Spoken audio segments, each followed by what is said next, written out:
Na ujambo mpenzi mtazamaji popote ulipo. Basi aina mbalimbali ya viongozi wameweza kuhudhuria katika sherehe eneo lile la Kwale DRCP. Sabato that na fight kila siku mimi mwenyewe kulikubali. As much as na hamasisha wazazi wengine, bado pia mimi hiyo changamoto naipitia mimi kama mimi. And I feel very proud that I'm not scared of anything.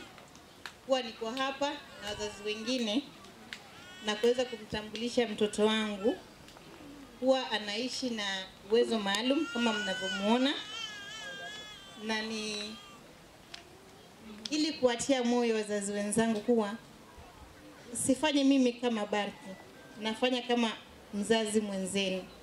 Vile ambavyo mnakesha usiku hospitali, mtoto kufitika, madawa, anashinda kukula,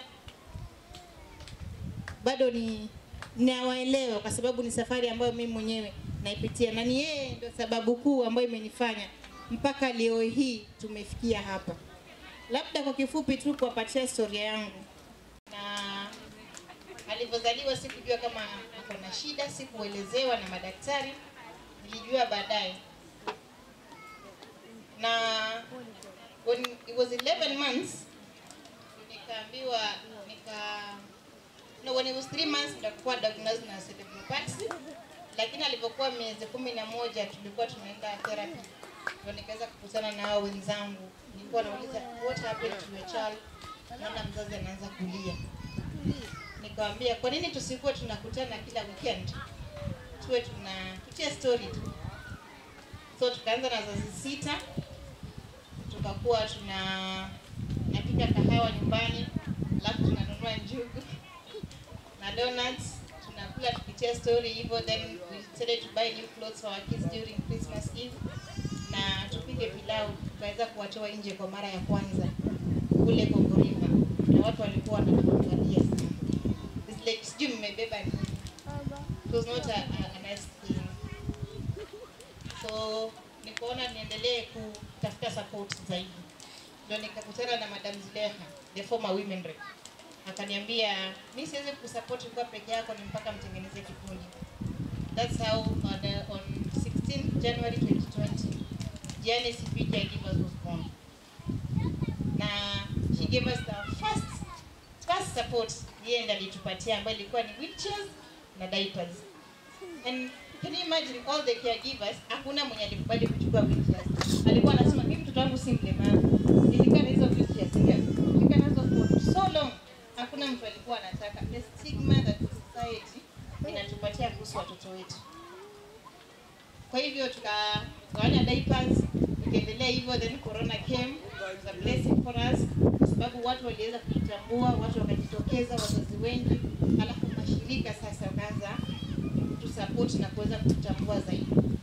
And the number grew sana. Mpaka tukafikia 400. Currently we are over 400 ambao tuko na hawa watoto. I think mostly leo wamefika. Yes, leo wengi wamefika. I think over 400 leo wamefika because we are currently 472 hapo ambao wako under DRCP. So watoto plus caregivers, we are dealing with almost 1000 families ambazo yani watu ambao wote watoto na caregivers wenye wako na cerebral palsy. So the journey ikaendelea. Then we launched. That was on 12 March 2022. Launch and people came. And I remember tulikuwa tunatafuta support. We used to go shop after shop. Tukiambia sisi tuna watoto walemavu, tunaomba support ya maziwa, support ya unga na madawa. And people showed up. Kabisa ile fully. Jamii, I'm a product of the community mimi mwenyewe personally. Siwezi sema mimi ati kuna dona ananipea pesa na nifanye. We don't have anyone by the way. We survive by the grace of God. Kabisa. There is no one funding me. We do not have donors ama sponsors ama anything. Lakini community yangu ni watu ambao wanasimama na mimi. Watoto wangu hawakosi chakula. Kabisa. The community yenyewe tu itself from Ukunda kwenye tulianzia nao tu sasa tuko Kombani. Ni watu ambao wametushika mkono na wametusupport na mashirika tofauti. Kwa hivyo nashukuru sana CSOs ya Kiafrika. ma CSOs wote ambao wamekuwa support. So tukafungua center pale Tiwi, tukaendelea kuoffer free therapies. Then ikafika wakati watoto wanataka kwenda shule, we were looking for schools and we couldn't get place ambao tunaweza kupeleka kwa shule. Sijui kama kuna watoto washapelekwa EPK hapa, and they wrote a letter that they're not taking children ambao wako severe na cerebral palsy. So our kids had to come back home. The idea came, wanataka sasa kukuwa na shule.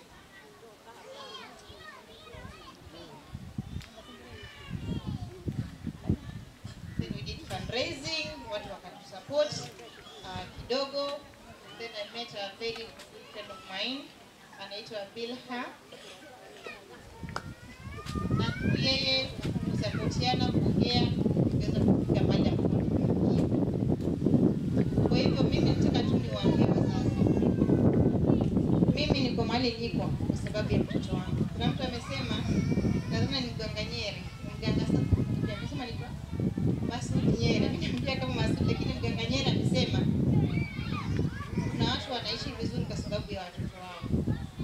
Apart from me having my own life, lakini I would say mtoto wangu mimi ameniweka karibu na Mungu, kwa sababu unajua sisi Waislamu tunaamini ukiamka usiku unaambiwa the prayer is like an arrow that does not miss its target. So mimi like imeniweka hivyo. Unaona ukiomba kesho ataamka anatembea. Unaona ukiomba kesho ataamka anaongea. So inakuweka hivyo. Hata ukifunga Ramadhani, I would say zile siku nilikuwa nikifunga before either child na saizi, Ramadhani zangu nafunga ile kabisa, nikijua namuomba Mungu, and I just pray for my son. Mungu tu amsaidie, na pia imenifanya nimekuwa patient sana, kwa sababu feed for 1 hour, 2 hours, sometimes ana feed, akimaliza anatapika, so inakufanya wewe mwenyewe unakuwa na subra. So I would say I'm a different person from them, na pia imenifundisha pia nikakuwa more private sana kwa maisha yangu, kwa sababu now you wouldn't welcome anyone to your home. Mtu akikuja kuona mtoto anasema ametoa mtoto kafara. Akiona mtoto kimpatia maji ya kunywa kwako hataki kukunywa. I remember I invited my friends for birthday yake, his first birthday, and they did not eat. Nilikuwa nimepika pilau na juice na hawakukula. Nilikuwa nafanya nao kazi. Tena wakaenda wakuongea huko. Nikamwambia, happy. Unajua kana aliniambia hawakukula kwa birthday mtoto wako jua na mwaga mate. Nikamuuliza if I call them here utasema hivi, akasema nikawaita na akaconfirm hiyo kuwa hawakukula kwa sababu mtoto wangu anatoa mate.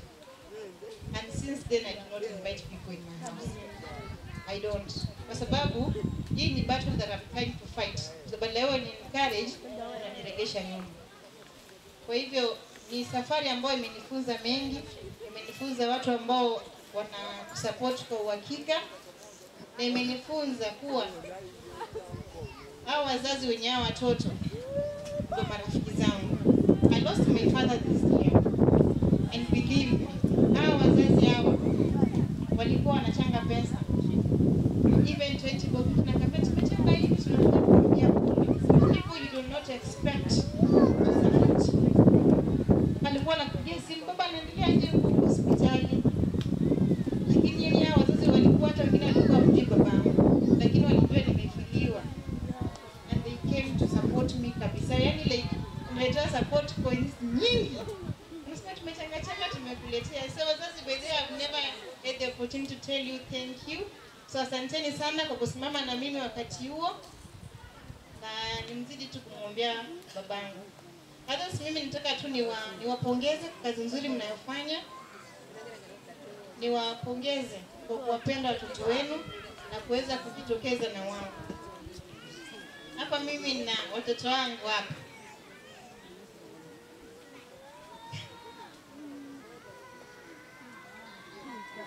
Na watoto wangu hapa ambao mimi nawapenda sana. The ones in green ni watoto wetu ambao tuko nao hapa shule. We currently have 29 ambao wanalala hapa. We have a clinic that we're working on, kwa sababu watoto wetu wanakuwa wagonjwa mara kwa mara. Sometimes mtu anaweza kuzidiwa usiku. tuko na baba yetu hapa anaitwa Mr. Paul Kibagendi. Sometimes usiku hata kama hakuna mtu ndo anaanza kukusaidia kupeleka mtoto hospitali, ama unapigiwa, ama kama anafaa kukua rush to the hospital ni hivyo. So we are working on a clinic hapa. Tayari tuko na vitu vingi, bado tu kidogo tu, then we'll be launching it officially ili kuweza kuhudumia watoto vile ambavyo inafaa.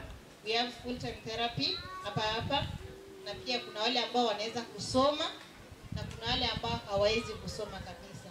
And the reason tuko na hao pia ambao wako severe ni kwa sababu tunataka kupatia mzazi an opportunity aweze kufanya kibarua kama mzazi, kwa sababu ukiwa na huyu mtoto nyumbani hakuna kitu unaweza kufanya.